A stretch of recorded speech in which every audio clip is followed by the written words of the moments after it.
All right, ladies and gents. Well, mainly gents, but the one lady who may accidentally stumble into this video. Welcome to today's episode of Go Bold or Go Home podcast.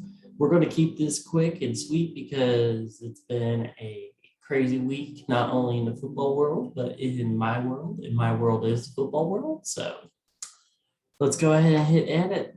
As you can see, we got the first matchup. We're going to be looking at our weekly matchups, and I'm just going to give some quick what I'm looking for and what I expect. So let's start with what I expect. As we can see, Jake is the clear favorite here, but it has narrowed a bit, and I think it's going to be a 2-point match leaning one way or the other. And I think I do have a chance to steal a victory here, as I am excited to see what DJ Moore does with Cam back. But what I'm looking for my team is to see how Gaskin does. This is my last chance to believe in him because his touches have been increasing. He's getting more active, and it's against a very porous Jets. So I'm hoping / expecting him to at least get 13 to 15 points, which might just put me over the top. Fingers crossed, we'll see how that goes. But Jake, what I expect is this is his game to lose. He has a good team. His problem is the questionable DeAndre Hopkins, and also just seeing if Kyle Pitts can have a rebound game when we already know Belichick's going to try and shut him down. Now, with that said, I expect Tom Brady to bounce back, especially after last week. I expect Eckler to bounce back as well. And what I'm looking for Jake's team is he needs this win more than I do. As in, if Jake loses this game and goes 0-2 in that stretch, I'm just going to say my bold predict that everyone roasted 2 weeks ago. It's going to look not so bold. So Jake, for your sake, let's hope you get it. All right, next matchup. We got Grady Hates Pancakes with Dylan versus Ben's rolling with Mahomes. Ben definitely had a solid performance last week. It's going to be interesting to see as Josh Jacobs is questionable. And Jeff Wilson, we don't know how active he will be when he comes through. But Patrick Mahomes should have a good game against that Dallas defense. But at the same time, his defense has been outperforming a few games. So maybe he'll struggle to throw some interceptions.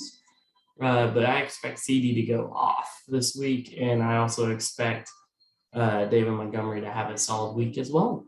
Looking at Dylan's team, Dylan, your running back duo is brutally good. I mean, Najee will probably ball out.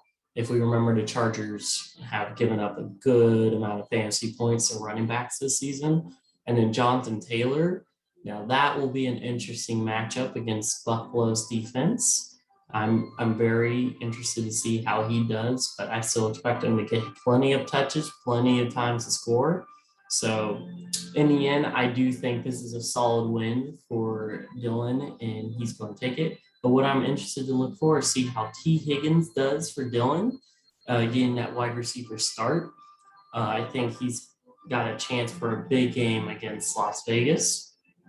And meanwhile, Ben, what I am looking for is to see how David Montgomery and Jeff Wilson do as your running backs. Because right now, I think one of them you're going to have to look at potentially keeping, though I obviously would lean at David Montgomery for obvious sakes. But hey, you never know. All right. Moving on here. Okay, we got Colton versus Hayden over here. So Colton, looking at your team, I think clearly I expect you to take the win. It's a narrow win. You definitely made some moves that are going to help. Let's just hope Thielen can bounce back because last week was not that great. So he's been averaging 13 points a season, but he's been struggling the last 2 weeks. I do expect Barkley to have a good game coming back. And Josh Allen, I think, will ball out on the Indianapolis Colts.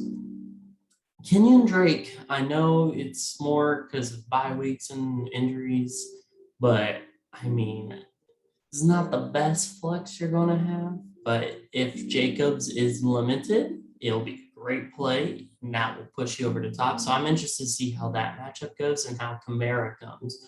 Because again, you never know how Kamara's going to do with that Saints game plan.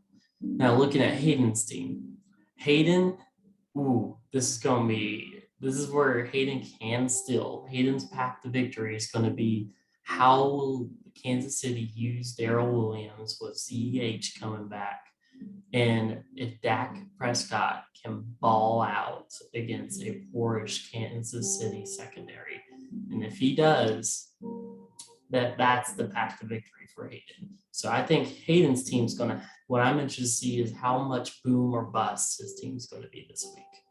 I think if Hayden does win, it's not going to be Hayden winning by just a couple points. If Hayden wins, it's going to be where he has a week where he gets 120 plus. So that'll be interesting to see. Now, before we get into this next match, we're going to take a second to think about our sponsors. So our sponsors today. So I have to channel that Miles Gaskin energy. And that means I have to channel myself to Florida. So as you can see, I've taken myself to Florida. So not only have I gone with that, is I've gone with the closest thing I could find to Florida food in my budget in nearest area. It's very hard and also last second. So we got some, you can't really see it well, but it's some teriyaki Molokai chicken and some rice and some mac and cheese. And you know what? I'm excited. So today's sponsor goes out to Hawaiian Bros. Close enough. If you got two over there, he's Hawaiian, that counts. So Miami Dolphins going Hawaiian Bros. They're our official sponsor this week. Delicious. All right. Go back and look at what we got here. So, moving on, we got Steven's team, Bishop Sycamore versus John's I Hate Aaron Rodgers. Now, as we look in, this one will be interesting as John actually is the projected favorite. With that said, I still think Steven's going to get that win. I expect Steven to get that win, but this will be very interesting to watch. I think it's going to come down to seeing if DeAndre Swift can repeat his performance last week and also seeing how Damian Harris does coming back from injury. A.J. Dillon, I think, will perform very solid, especially without Jones. But it's going to come down to Stevens running back. So that's where I'm going to be watching him. I expect that to work out for him. Now looking over at John's team. Now, John, this is a great chance for you to steal a victory and play spoiler in the playoff hunt for Steven, as you do have Nick Chubb coming back, and that is going to help a ton. I think also Jalen Hurts will have a good day. Right, again, as I said every week, running back in quarterback spot is amazing when you get that to work. Now, the only thing I don't think will work for you and why I think Steven has a chance of taking this game, I'm interested to see how Michael Carter does, because I think the Jets with Joe Flacco, they're going to fall behind early, and Michael Carter's going to run out of the game script, and I think that's going to hurt his production and will probably hurt you. So we'll see how that works out, though. It'll be interesting to see. Okay, going on to Andre versus Clint. I think this one is going to be pretty solid for Andre. Again, this is one of the reasons why I picked Andre to make the playoffs, and everyone lost their mind when I said that he would make it and Jake would be out. But this would be that reason, is because that strength of schedule. Andre already won last week. He's going to get it done this week to keep him in that top spot. Because, you have Christian McCaffrey, James Robinson, Lamar Jackson, receivers solid with Godwin and Brown. Kittle will be all right. It'll be interesting to see how Kadarius Toney does against that Tampa Bay secondary that has been banged up all year. So we'll see how that works out for them. I do think you should find a streamer defense though. So that's something I would recommend. But what I'm going to be watching for is to see how James Robinson does against that San Francisco front. I know he's starting to get some more touches. Hopefully, for all the James Robinson owners in the world, that he actually starts providing points regularly. Because for a guy that some people kept and a lot of people would expect as a keeper this year, you would hope he gets more touches. Now, looking at Clint's team, Clint, you could boom and possibly have a chance if Andre's team starts to struggle, but it's going to be really hard. I mean, Robert Woods going out hurts a lot. Mark Andrews is a big boomer bust tight end. He can have his 20+ point games. I would expect you to try and find a defense, but hey, you can also just go ahead and keep it as is, keep your team as is. We already know Seattle has Russ back, and they're going to let Russ cook, especially in what will probably be a shootout game with Arizona. But when you have Jamal Williams as a starting running back on your team, you know you're hurting a bit. So I think your receivers will perform fine. Deontay Johnson, Keenan Allen, no questions there. Tyler Boyd, and then Kyler Murray coming back will be solid as well. But yeah, if you could just find a running back for Jamal Williams, that'd be great. But again, it's going to be a rough week for you, and I think you know that. I will be interested, though, to watch to see how Kyler does coming back from injury. That's what I'm going to be interested in on your side. All right, last matchup here. Got James versus Aaron. So James, getting your first win, sir. Yes, that's how it's done last week. I am very happy and proud. And I picked that, and I was so happy it was right. All right, and then Aaron, he's playing solid, definitely fighting for that playoff spot as well amongst all the ties and crowded playoff hunt.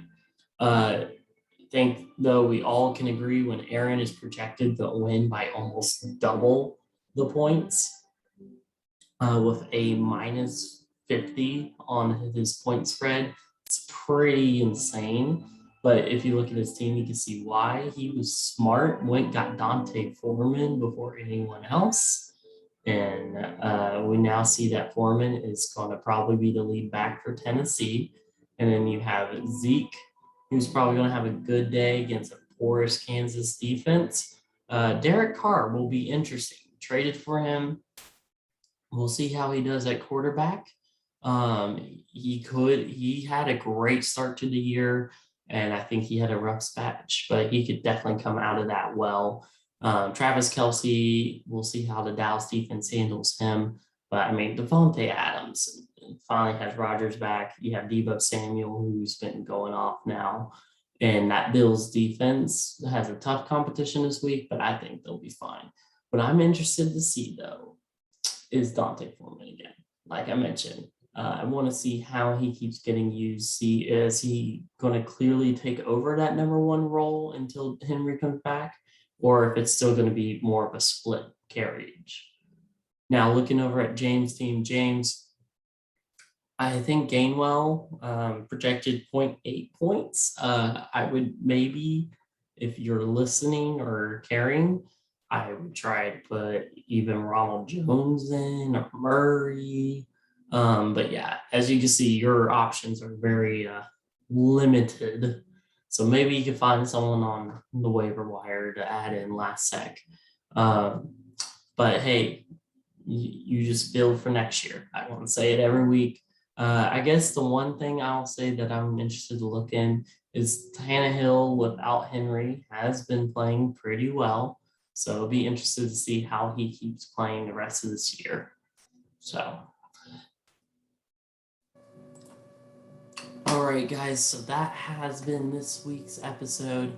Sorry to keep it short, but next week, look forward. We're going to have special guest Colton come on, give us some bold takes. And then the week after that, get ready as the trade deadline goes through. We're going to have some interesting takes on all the trades of the year. So we got a fun couple episodes coming up. So look forward to seeing you guys there. And remember, stay bold.